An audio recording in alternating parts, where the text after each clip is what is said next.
ladies and gentlemen, and welcome to the Chamber of the Wraith. My name is Brian, and today we're tackling my least favorite character in Mortal Kombat history.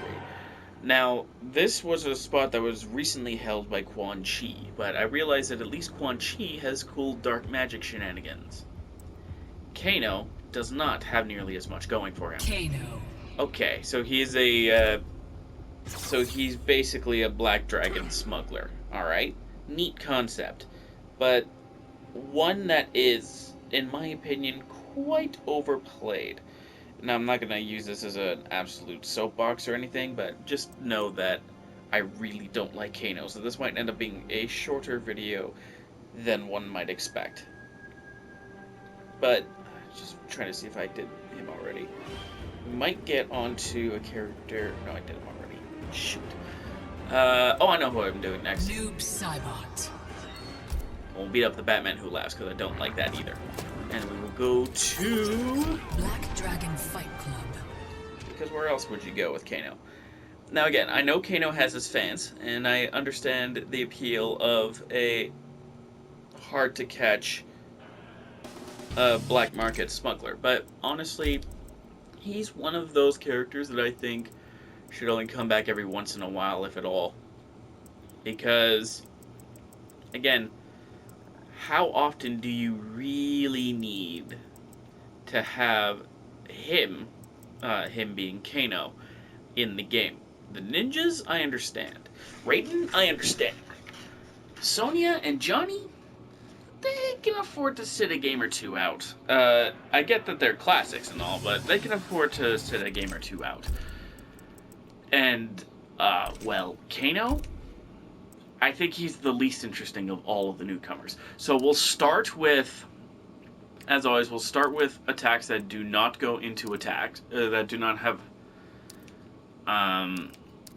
attachments to them, if that makes any sense. Which is basically all of his standing threes, I'm pretty sure. Yeah, nothing comes off of standing 3 or standing 4, so... And therein lies our problem. There's definitely going to have to be a part 2 to this. But let's start with Blade Evade, which is interesting because it's a 10th frame mid that causes him to back up and is -6 on flawless block. But because of the fact that he backs up, there is basically no flawless block attack that can catch him at this range. But that's not what makes it so interesting. What makes it so interesting is that it's an armor-breaking attack. This is Kano's armor break. And it restands the opponent and allows for special cancels on the ground. This is really good, especially in the variation with Snakebite. So you do this, and then do that, and look at that, already 36%, no problem. Which is definitely better than if you did a double uppercut, so that's already pretty good. Next, we have Knee Kata, which is one of Kano's fastest buttons. It's a 7-frame down one, really quick, and a nice mid. And it actually has half-decent range, too. It's -5 on block, so you don't exactly give up your turn if this is blocked, but this is a good way to steal your turn back if you are standing. It's faster than your standing one, too, so this would be your go-to punish. Next, we have Deadly Graze, which is similar to Blade Evade in that it's a knife attack with good range, but it's a meterless launcher, so if you do this and then attack, you have a decent combo going.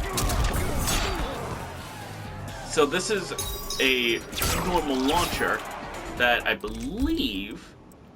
I'm curious. Yeah, it goes right into Blade Evade on breakaway. If I can connect it properly. So I do this. And that was all knife for pretty decent damage. It isn't the best damage in the world, of course, but if the opponent does decide to break away there, you at least have options, which is nice. Black Dragon Bash is a 10th frame uppercut. Otherwise, nothing to write home about. Also, why are you using a get-up attack?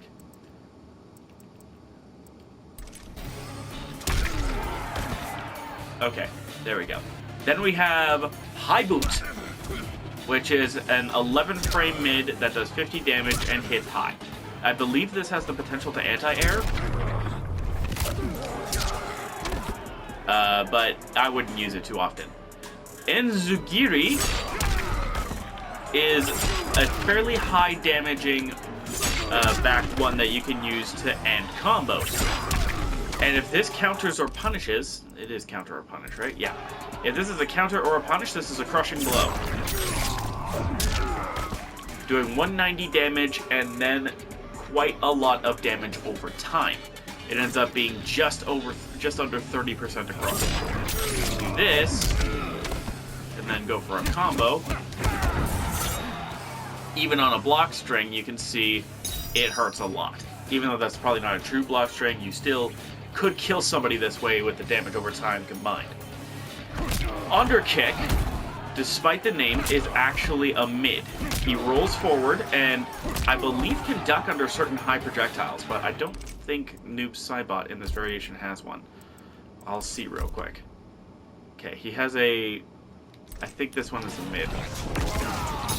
We'll see. Nope, okay, it's a high, so...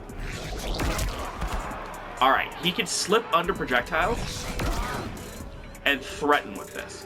But that's probably the main use you're going to get for underkick, and you really need to read it. Remember, this is a really slow projectile. It's 42 frames on startup. So I have to slip under, I have to basically read that an opponent is going to throw a projectile and how far it is, and then I can use this to roll under and advance.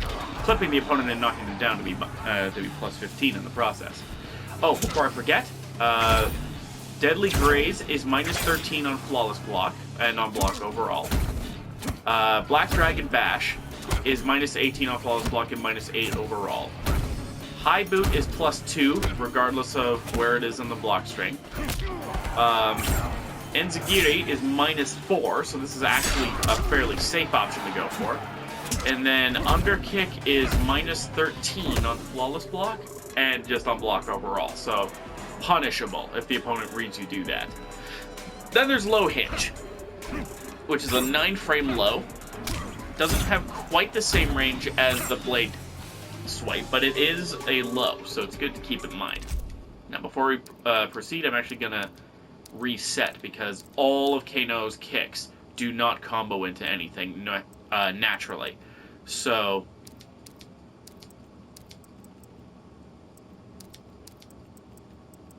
and then both of his throws. So first up we have Face Breaker. It's a high that's 12 frames, and on block is plus 5. However, this is a high, remember, so you can easily hit that. However, what it is fairly decent at is anti-airing. So, it's not the fastest anti-air, but because of its high angle, just like the standing boot, you can potentially anti-air an opponent and go into a combo. Then we have Donkey Kick. This is his sweep. It's 13 frames, he gets real low to the ground, and I don't know if it gets low enough where he can evade some mids, but he can definitely evade high attacks this way. It's minus 5 on normal block and minus 10 on flawless. Wheel Kick is a big, slow 25 frame overhead that is punishable. Minus 12 on flawless and minus 7 otherwise. And normally that's all you get. It looks like if this were a low, this could be like a rolling mix-up, but being a mid, you could just stand block regardless. And finally, there's Devo Strike, which is a 12 frame low with really good range. This is like Kodal level range here. So this is a good way to check opponents at range by slipping under a high attack, if you're not confident you're going to catch them with an uppercut. G'day, mate! A 12 frame overhead with his head, minus 18 on block. Also worth noting is that Devo Kick is minus 9, i.e. punishable. I think G'day, or never say G'day, mate, in a non-Australian accent. You gotta pop it out, mate. You gotta go, G'day, mate. Even though this is awful. Anybody from Canberra, Sydney, Melbourne, anywhere around there, I apologise.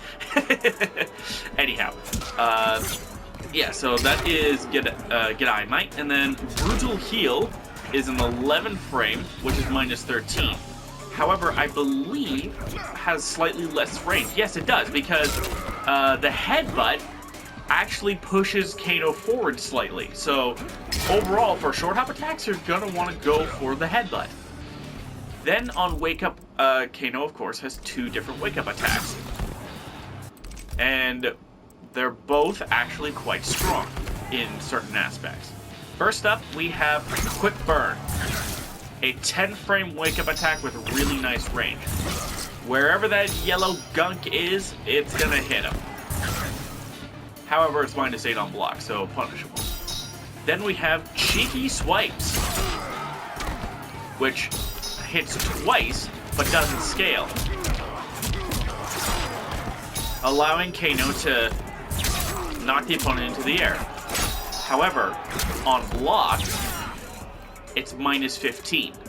Though, it has the unique property of, since it hits twice, if the opponent already has used a chip avoided and only has 1 bar of defensive meter, you can actually kill them at magic pixel health with Cheeky Swipes.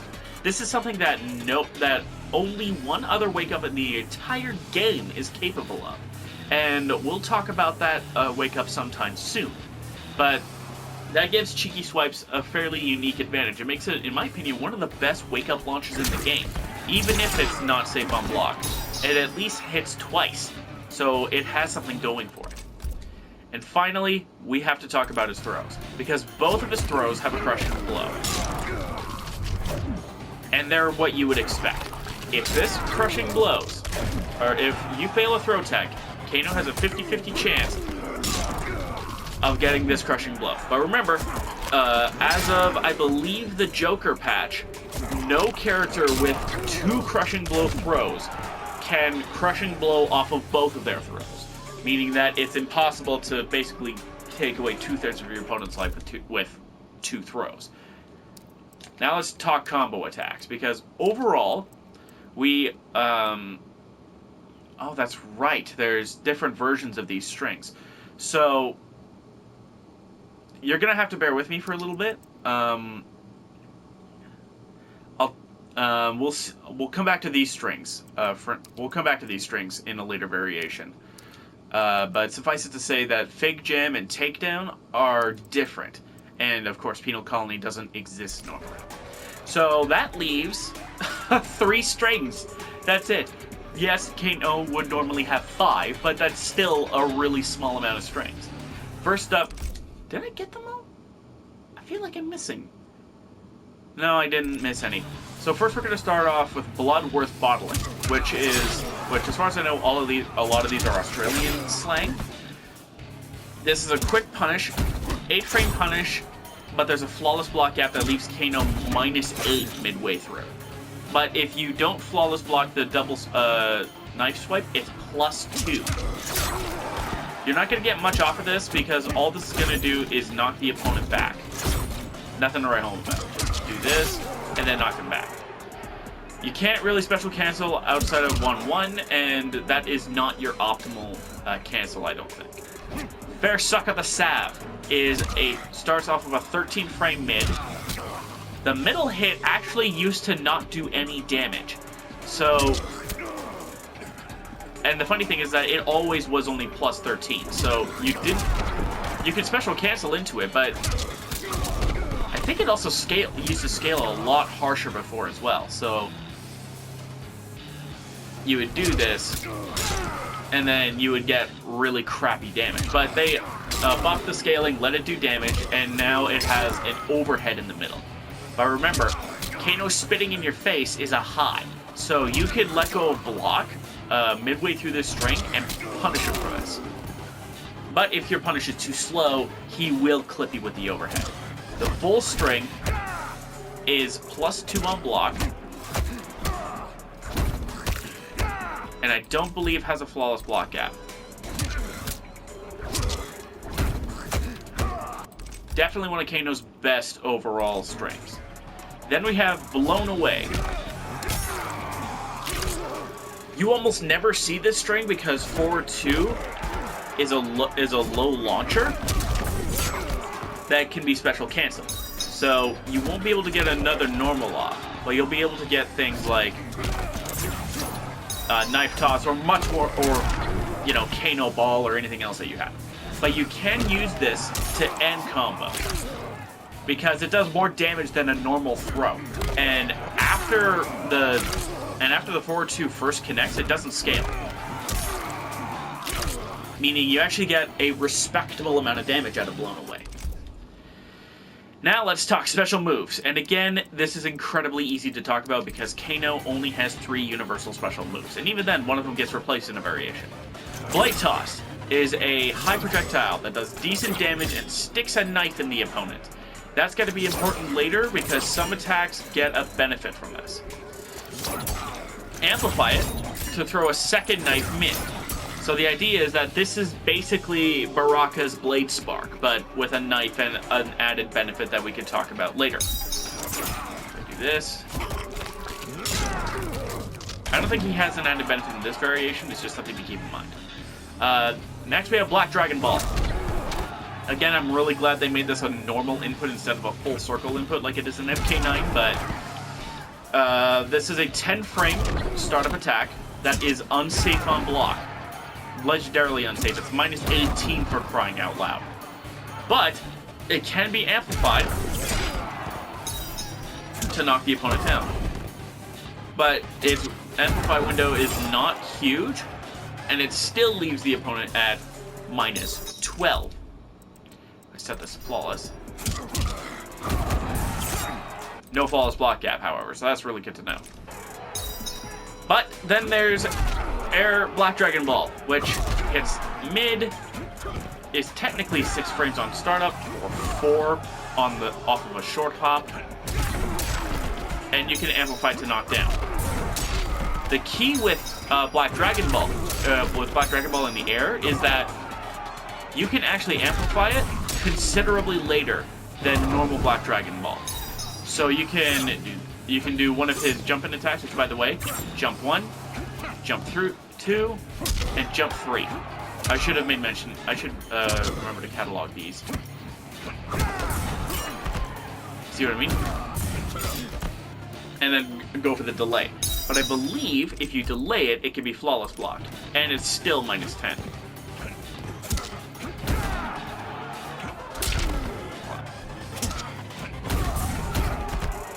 Yeah, it can be flawless blocked off of the air version, so don't throw this out willy-nilly. But minus 10 and I believe minus 15? Minus 22 on flawless block.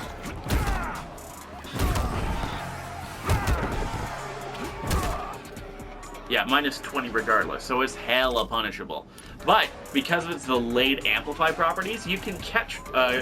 I've had it happen before where Kanos will do this, then delay the meter burn so that I get caught. Pretty nasty stuff. And since we're actually in his first tournament variation, let's talk about what this tournament variation brings. This is Ripper. And Ripper brings amplified or better versions of 2 of his strings, which would be universal, a new string, a parry, and a command grab. Let's start with Fake Jam. It does pretty decent damage and is going to be probably your first course of action if you're going to go for a punish in this variation, because it does really nice damage. And it comes off of a 9 frame. I mean, 9 frames isn't great, but it's better but it's definitely fairly quick, especially with this range. And then and in this variation, you can amplify this attack. For 20% damage off of 1 bar. This whole thing is its own combo, which is really cool to see. So if you got a Crushing Blow uppercut,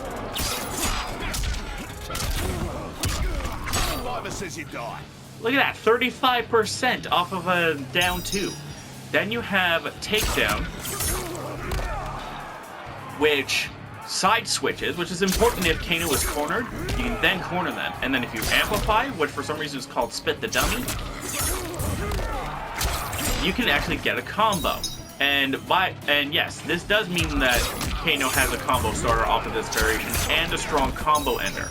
Although I don't think they can combo into each other.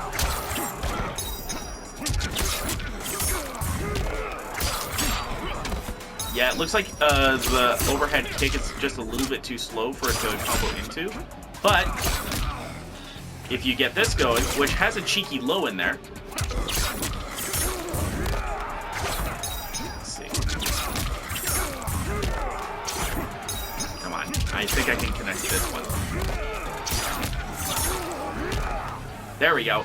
As you can see, that comboed. And you can get combos this way, but it's not the best combo starter overall just because of scaling. But it's something that Kano has on this version that he doesn't have anywhere else. So it's definitely worth noting. I think of bigger characters that might connect, but we don't have time to test that. Next we have Penal Colony. You'll never see this string. The second hit might be a low, but it only comes out if the first hit lands. It has a crushing blow, but it is basically the same as a lot of crushing blows that kind of suck. The opponent has to block late. So the opponent basically has to fail flawless block timing and be too late. And if you do, you get crushing blow throw damage, which is not bad at all. Then we have Rack Off, which is a parry. Acts like usual. It's one of the slower parries in the game, though, at 11 frames. But it does pretty good damage. If you amplify, however, you get more damage, and the opponent is knocked back. And because Kano's actually a fairly decent zoner with his knife toss, this can be a problem for characters with bad zoning and bad keep away. Finally, we have Lumbar Check, which is a command grab. This is a good way to end combos, like this. And a lot of Kano players will do something like that, for example. But the thing with Lumbar Check is it also has a crushing blow. If this catches an opponent performing a getaway roll, and you amplify, it's like Enzigiri on steroids. More damage, stronger damage over time, and by the end of it, the opponent will have taken a grand total of 32% damage. This is fatal blow damage here, off of a command grab. So, let's say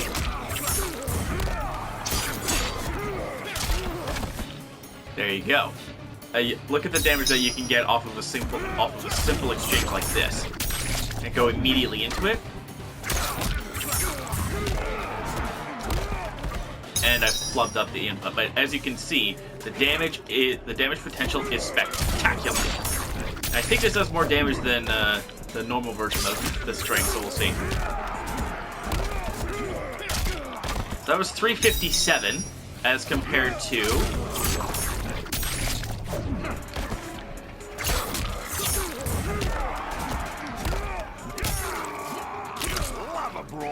yeah, it's more damage, but I was wondering about the thing though, because this doesn't scale. This string doesn't scale, whereas Lumbar Check would apply a little bit of scaling. But I think Lumbar Check, yeah, just by virtue of it being a strong command grab, does more damage.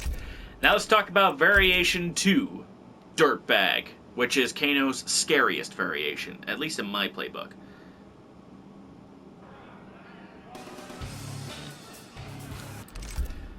And the reason why comes from this buff. And Molotov cocktails, and most importantly, chemical burn. Right now, let's talk about Vegemite. This is a buff to Kano's Kano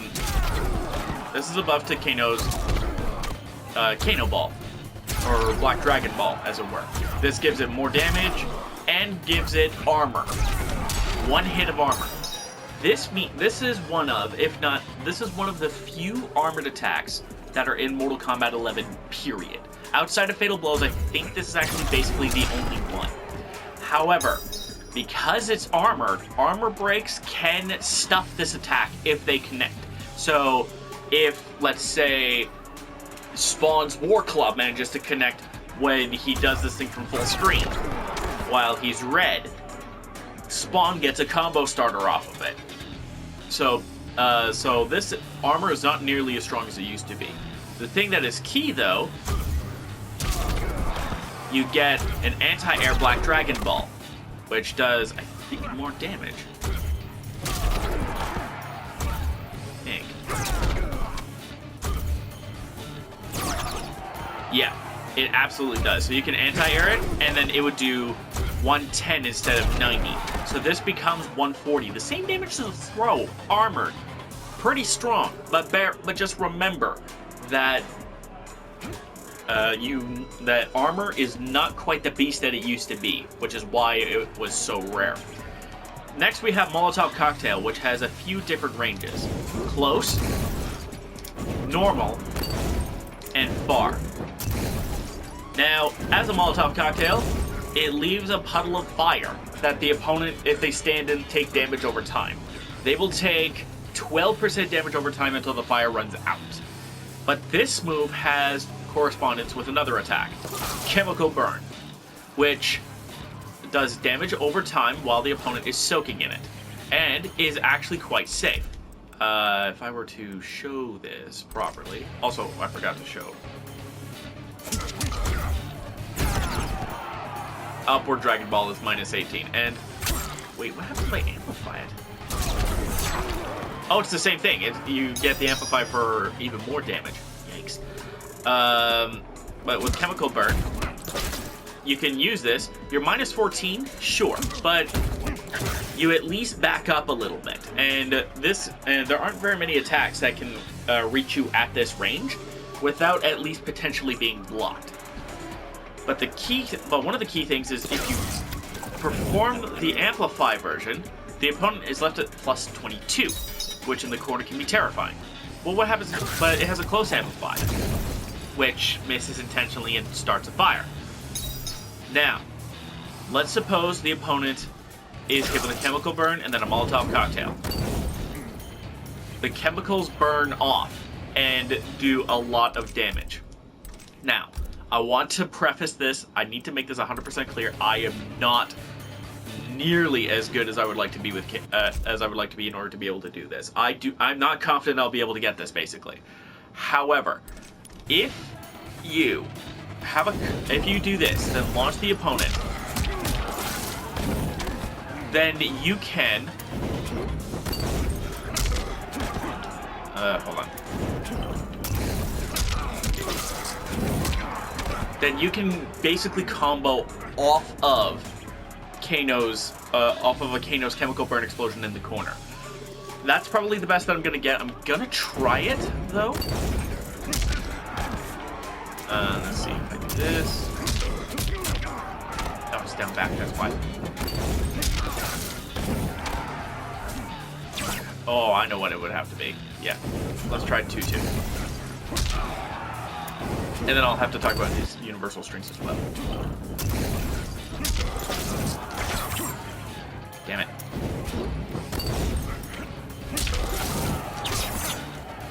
Oh no, I have to like...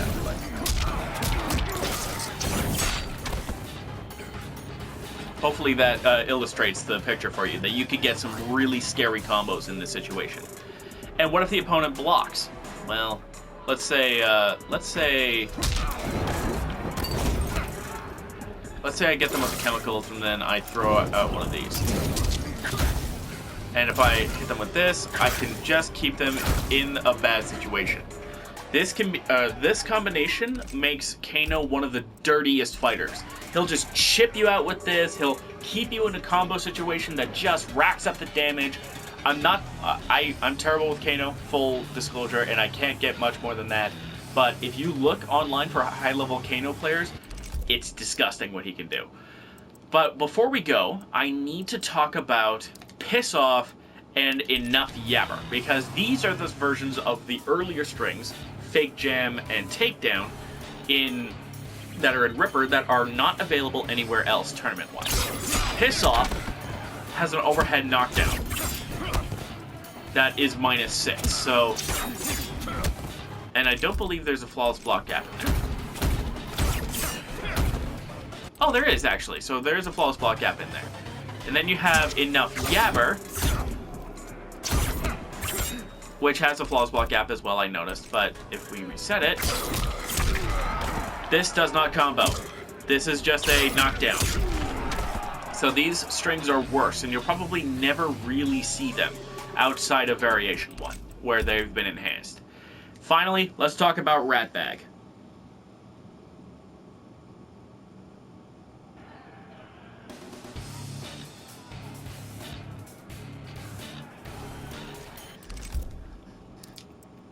Now, this is where Kano's only 2-slot ability comes into play, but we'll talk about that later.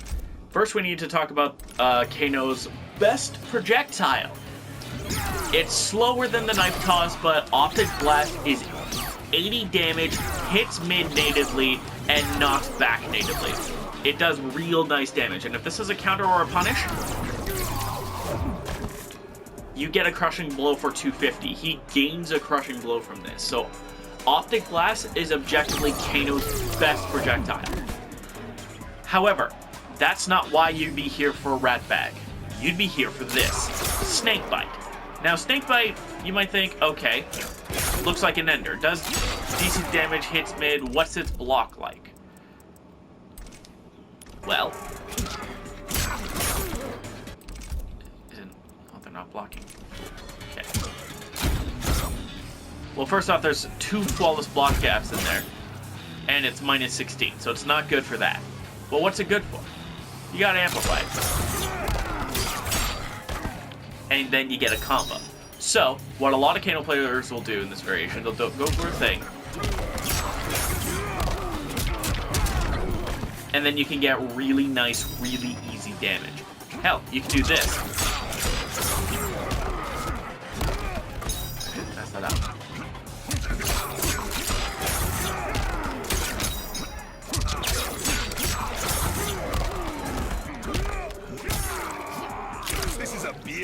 Look at that, 30%, no problem. And a pretty decently long animation too, so you can get some of your meter back.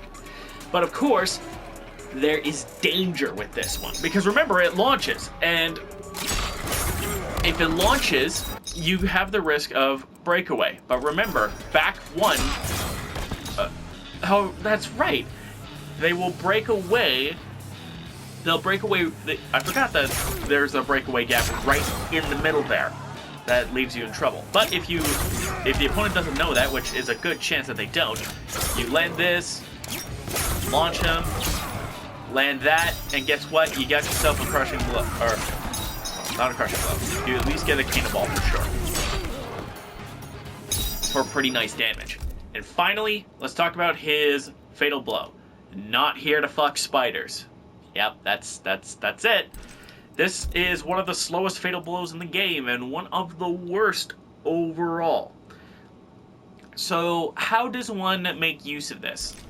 Generally as a combo ender if you can, but otherwise this is not the best. This is armored, sure, but it isn't armored all the way through. Kano charges forward, backs you with his head, and then goes on a prison shanking spree.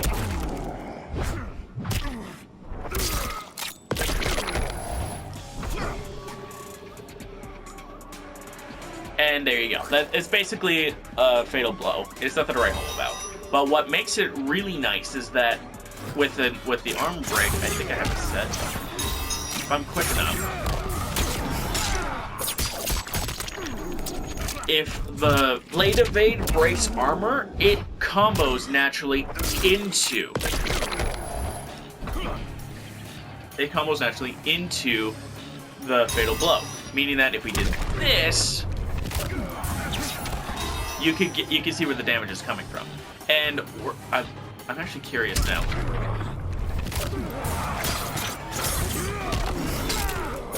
Oh, it can be canceled. Okay. So now you basically know what the combo is going to be, but it's going to be fun all the same. Don't forget to be awesome, my friends, and I'll see you guys on the other side.